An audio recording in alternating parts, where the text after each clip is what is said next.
Neat na papansin ni Irene yung man mo. He's tall and Handsome. Nang hindi mahanap nila Bingo at Snoop si Caroline sa building nila, ay agad-agad silang bumaba para hanapin ang dilaga. Habang sa pag-uwi naman nila Wilson at Cindy, ay agad niyang kinumpronta si Charleston na nasaktan pa niya ang binata. Sabay sinabi niyang huwag niyang idamay ang mga kapatid niya, pero sinumbat naman ni Charleston na sa tingin ni Wilson ay tungkol pa rin sa kanya kung bakit niya ginawa yun kay Edward, na agad naman siyang sinita ni Cindy at sinabing huwag na niyang sagutin ang papa niya. Agad binuksan ni Charleston ang envelope na hawak niya at pinakita ang mga larawan nila Edward at Liv, sabay sinumbat niya sa kanila kung kasalanan pa rin ba niya kung bakit niya pinabugbog si Edward, sabay tinanong niya sila Wilson at Cindy kung ano nang gagawin nila ngayong napatunayan nang nagkasala talaga si Edward. Galit ang mag-asawa nang makita nila ang mga ebidensya ni Charleston na ginawa niya yun para patunayang nagsasabi ng totoo si Caroline at ayaw niyang mapunta si Bettina sa maling lalaki.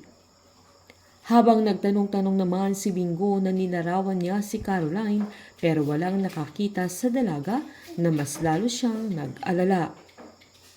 Habang nagdasal naman si Caroline para sa sarili niya at para sa mga tao sa Binondo, at nang naglalakad na siya sa kalye ay sakto sanang makikita na siya ng mga humahabol sa kanya, pero naunahan sila ni Bingo na hinila niya ang dilaga na nagulat pa ito, pero nang makita niyang dadaan sa kanila ang sasakyang sinakyan ng mga kidnappers ay agad-agad niyang niyakap si Caroline na kahit umalma ang dilaga para hindi nila mamukhaan si Caroline.